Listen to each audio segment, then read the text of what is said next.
Spend less and shine more with Prince Jewelry's grand festive offers. Zubair, இந்த காட்சிகளை அடுத்தடுத்த நகர்வுகளை எப்படி பார்க்கிறீங்க?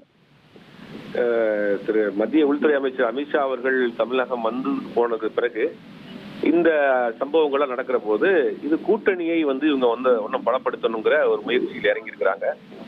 இப்ப பாட்டாளி மக்கள் கட்சியை பொறுத்த வரைக்கும் நமக்கு எல்லாருக்கும் தெரியும், அங்க ஒரு பிரச்சனை போயிட்டு இருக்கு, அப்பா பையன்கிற ஒரு பிரச்சனை. இது இல்லாம இன்னொரு ஃபேக்டரா குரு அவர்களுடைய மகன்கள் அவங்களும் ஒரு புதிய ஒரு இயக்கம் ஒன்று ஆரம்பிச்சிருக்காங்க.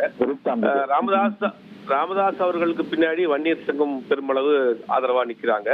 இவர் கட்சி சார்ந்த ஆட்கள் இவர் பக்கம் ஆதரவா நிக்கிறாங்க. ஆனா தேர்தல் ஆணையம் இவர் தான் அங்கீ வச்சிருக்கு, இவர் தான் பாட்டாளி மக்கள் கட்சின்னு சொல்றாங்க. இதுக்கிடையில பாத்தீங்கன்னா தாவேகாவோடு பாமக கூட்டணியாங்கிற ஒரு செய்தி சமீப காலமா விவாதிச்சுட்டு இருந்தோம். ஏன்னா அவங்க நடத்துற அந்த போராட்டங்களுக்கு கூட நேரடியாக போய் அழைப்பு கொடுத்துட்டு வந்தாங்க.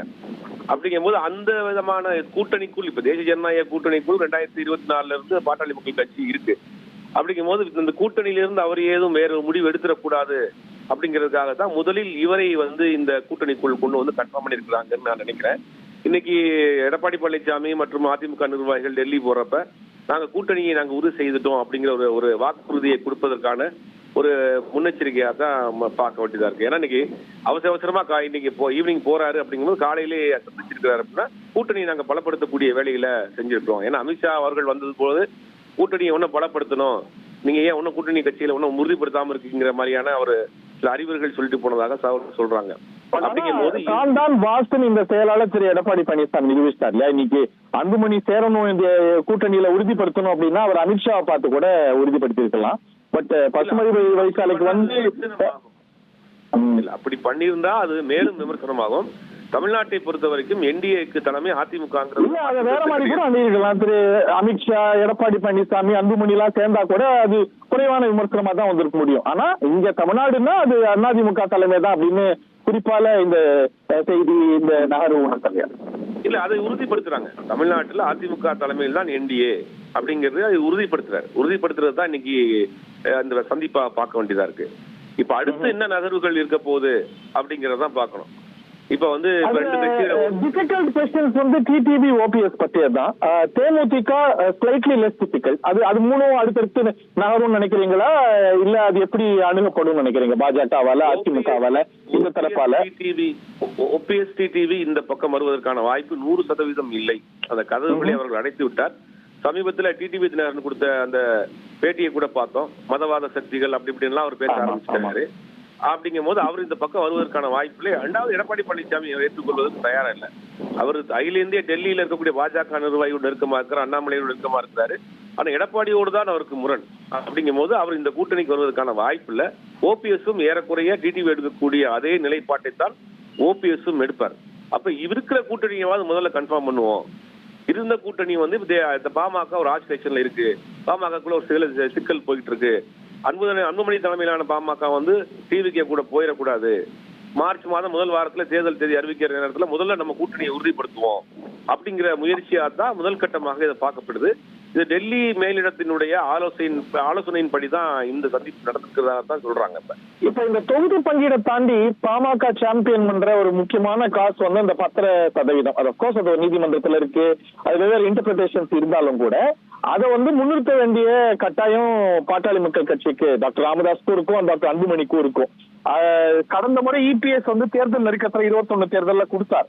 ஆனா அதுக்கு எதிர் விளைவுகள் தென் மாவட்டங்கள்ல இருந்ததை நம்ம பார்த்தோம். அதே வேளையில அதை வலியுறுத்தி பெற வேண்டிய, அட்லீஸ்ட் அதை கோர வேண்டிய, இன்சூஸ் பண்ண வேண்டிய கட்டாயமும் கூட பாமகவுக்கு இருக்கும். அதை எப்படி ரெண்டு தரப்பும் அணுகும்னு நினைக்கிறீங்க? இதை பெருசா இந்த டைம்ல டச் பண்ண மாட்டாங்க. இந்த 10.2 நாங்க அதிமுக ஆட்சி காலத்துல கொடுத்துட்டோம், அதிமுக ஆட்சியில செயல்படுத்தல, நீதிமன்றத்துல வழக்கு இருக்குன்ற ஜஸ்ட் லைக் அதை மேலோட்டமாக தான் தள்ளிட்டு தொடர்ந்து சொல்லி வருது. இல்ல நீதிமன்றமே சொல்லிடுச்சு 100 நாள் ஆச்சு, 200 நாள் ஆச்சு, 1000 நாள் ஆச்சு, ஆனா கொடுக்காம திமுக இருக்குன்னு திமுக மேல பிளேம் பண்ணும் போது அந்த வாக்குறுதியை குறைந்தபட்சம் அதிமுக கிட்ட பெற வேண்டிய ஒரு தார்மீக சங்கடமோ இல்ல அதுக்கான தேவையோ அவங்களுக்கு வந்துடாதா? அதிமுகவுக்கு அதுல அவங்களுக்கு வேற கடந்த கால பாடங்கள் இருக்கு, அதனால எப்படி இதை அணுகுவாங்க? நாங்க தானே கொடுத்தோம் அப்படிங்கறத இந்த பக்கம் கிளைம் பண்ணுவாங்க. நாங்க திருப்பி ஆட்சிக்கு வந்தா அதை செய்வோங்கிற மாதிரி அந்த பக்கம் கிளைம் பண்ணுவாங்க. அது மேலோட்டமா தான் இது ரெண்டு பக்கமும் அப்படின்னா அது வாக்குறுதியில வரணும். வாக்குறுதியில வந்த போது அதுக்கு என்ன எதிர்வினைகள் தென் மாவட்டங்கள் இருந்ததுங்கிறத நம்ம பார்த்தோம். So that is a complex திங்ல. ஆமா, இதை வந்து எப்படி ஹேண்டில் பண்ண போறாங்கிறது தெரியல. ஆனா எனக்கு தெரிஞ்சு ரொம்ப ஸ்ட்ராங்கா ரெண்டு கட்சியுமே இந்த நேரத்தில் எடுக்க மாட்டாங்க கையிலன்னு நினைக்கிறேன். கூட்டணி உறுதியானதுக்கு பிறகு இதை ஸ்ட்ராங்கா கையில் எடுக்க மாட்டாங்க. ஏன்னா அந்த பக்கம் அதிமுக தரப்புக்கும் இது ஒரு சிக்கலான ஒரு விஷயமா பார்க்கப்படுது. இவங்க இதை வச்சுதான் அரசியலே பண்றாங்க. அப்ப ரெண்டுக்குமே வந்து ஒரு பேலன்ஸ்டா தான் இந்த விஷயத்தை ஹேண்டில் பண்ணுவாங்க. நாங்க தான் அதிமுக பொறுத்த வரைக்கும் தென் மாவட்டங்களில் டெபிசிட் இருக்குன்னு பேசுவாங்க, அதை மறுப்பாங்க. அது வெவ்வேறு இன்டர்பிரேஷன் இருக்கு. ஆனா வட மாவட்டத்தை பொறுத்த வரைக்கும் பாமக வருகையால அதிமுகவுக்கு ஒரு புதிய பலம் கிடைச்சிருக்குன்னு சொல்ல முடியுமா? கண்டிப்பாக அது ஒரு வாக்கு வங்கி, கண்டிப்பாக வாக்கு வங்கி உள்ள ஒரு கட்சி தான். ஏன்னா நடந்த நாடாளுமன்ற தேர்தலில் பாட்டாளி மக்கள் கட்சி அதிமுக கூட்டணியில் இருந்திருந்தா கண்டிப்பா தருமபுரி, கடலூர் போன்ற, கள்ளக்குறிச்சி போன்ற இடங்கள்லாம் வந்து பாமக வின் பண்ணியிருக்கிறதுக்கான வாய்ப்புகள் இருக்கு. ஏன்னா குறிப்பிட்ட வாக்கு வங்கி இருக்கு. இன்னமும் வந்து ஒரு பெரும் இளைஞர் கூட்டம் அன்புமணி பின்னாடி இருக்கிறாங்கிறதுல அது மாற்று கருத்து கிடையாது. அவருக்கு ஒரு பெரிய வாக்கு வங்கி வச்சிருக்காரு. இருந்தாலும் இது இருக்கக்கூடிய பிளவு அப்படிங்கிறது அன்புமணி ராமதாஸ் தலைமையிலான கூட்டணிக்கு ஒரு சின்ன ஒரு பின்னடைவாக இருந்தாலும் கூட அதிமுக கூட்டணி உள்ள வந்ததுக்கு பிறகு அது கொஞ்சம் சற்று அவர் கை கொடுக்கக்கூடிய விஷயமா தான் பார்க்கப்படுது.